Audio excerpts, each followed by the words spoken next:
자, 7절 위험 유지 의무하고 위험 통지 의무입니다. 우리 상법은 위험 유지 의무가 있고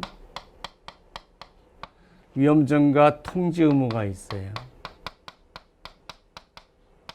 그래서 이거는 주관적 위험 증가, 이거는 객관적 위험 증가죠. 근데 보험계약자가 말이나 피보험자가 꼭 위험을 보험기간 동안에 유지해야 할 의무가 있냐는 거죠. 자기 필요에 따라서 위험을 시킬 수가 있어요. 사고를 내려고 하는 게 아니에요. 뭐 예를 들어서 건축을 증축할 수도 있고 자동차 구조변경도 할 수 있잖아요. 그래서 우리 약관에서는 이걸 전부 다 위험 증가 통지 의무로 규정해 놓고, 자, 통지한 경우하고 통지하지 않은 경우가 있죠. 통지한 경우도 추가 보험료를 받고 승인할 수도 있고 계약을 해지할 수도 있고요. 그 다음에 통지하지 않은 경우도 보험자가 이를 알고 추가 보험료를 받고 승인할 수도 있고 해지할 수도 있어요. 자, 이때 해지는 소급표가 없어요.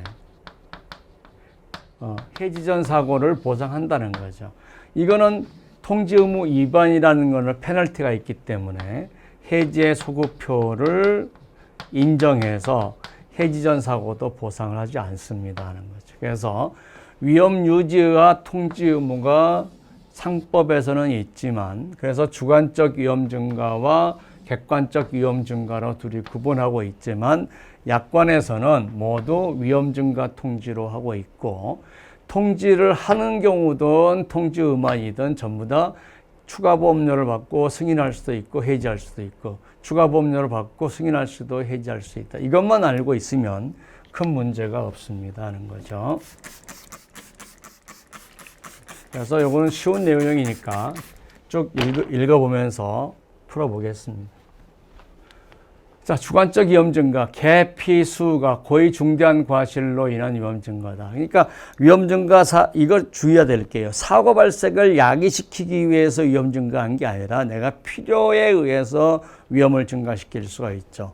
자, 재건축을 한다든가 아니면 증축을 한다든가, 그죠? 차를 구조를 변경한다든가 용도를 잘리 쓴다든가, 이것들이 다 주관적 위험 증가예요. 위험 유지 의무 위반, 이면 위험 유지 의무 위반이면 그로 인해서, 자, 유지 의무 위반이 있다는 거죠. 자, 그러면은 이 자체가 의무 위반으로 우리가 추가 보험료를 받고 승인하거나 바로 해지할 수 있다는 거죠. 보험자가 알았다면은 통지 여부와는 관계없이. 그래서 의무 위반을 보험자가 안 날로부터 그걸 승인하거나 해지할 수 있다는 거죠. 그래서 거의 중대한 과실에 대한 위험 증가가 반드시 최대 선의 위반은 아니다는 거죠. 필요에 따라 증가하실 수 있다는 거죠. 따라서 약관은 주관적 위험 증가나 객관적 위험 증가 모두 합쳐서 우리가 위험 증가 통지 의무로 두고 있기 때문에 약관에서는 위험 유지 의무가 없다는 얘기죠. 자, 객관적 위험 증가라는데 이제 그 상법이니까 객관적 위험 증가죠. 약관이면 주관적 위험 증가, 객관적 위험 증가 모두 위험 증가 통지 의무가 되겠죠. 그래서 계약자, 피보험자, 수익자의 고의 중과 시대 기인하지 않은 위험 증가를 모두 위험 증가라고 하죠. 그래서 위험 증가 의무가 있으면, 그래서 위험이 바로 증가되면 의무 위반이, 위험 증가가 바로 의무 위반이죠. 그래서 승인하고 할 수도 있고 해지하면 소급표를 인정해요. 왜? 이거는 이 의무 위반이기 때문에. 자, 위험 증가 통지를 했다. 그러면 의무 위반은 아니에요. 따라서 승인하거나 아니면 해지하는데 해지의 소급표가 없이 해지 이후 사고만 보상 안 해요.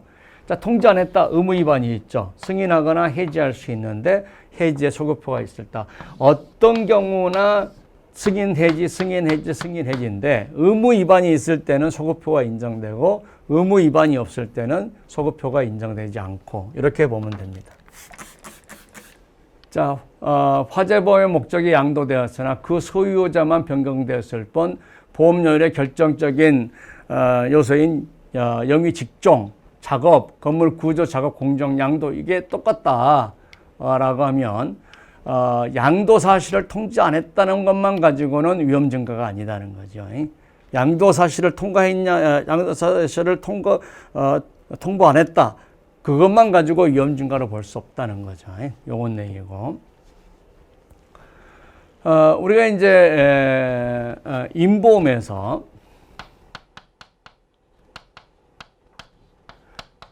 직업 통지 의무 위반을 했단 말이죠.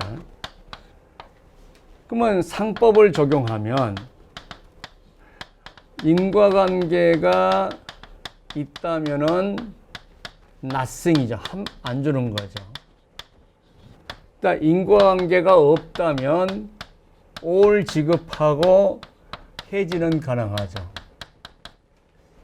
근데 약관에서 all 지급한 거를 만약에 비례보상하겠다. 상법에 의하면 모두 지급해야 되는 거를 비례보상하겠다. 그러면 이 약관은 상법에 의해서 불이익하게 변경된 거죠. 이익하게 변경되기 때문에 이 약관은 무효가 되는 거죠.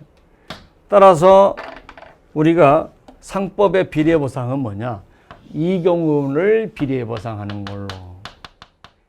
대법원 판례가 왜? 이거는 올 주고 이것만 비례보상해라 라고 우리가 했던 거죠. 왜냐하면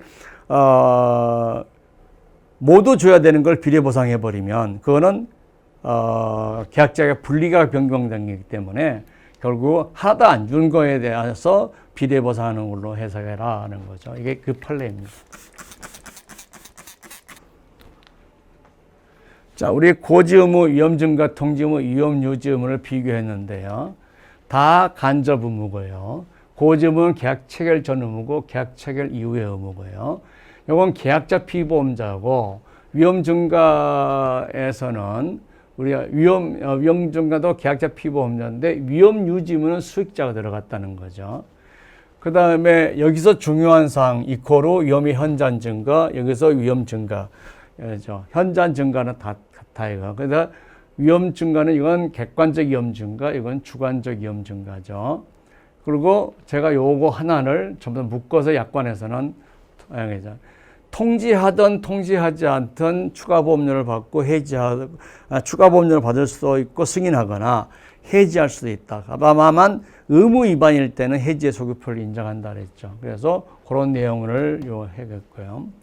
그 다음에 여기는 해지권 제척 소유가 3개죠. 근데 이거는 알고 1개월밖에 없는 거죠. 인과관계 부존재하면은 해지는 할 수 있지만 보험금은 주죠. 근데 인과관계도 고지의무 위반, 통지의무 위반한 위험과 그 위험과 조건적 인과관계만 조금이라도 인과관계가 있으면은 인과관계가 있다고 한다는 거죠.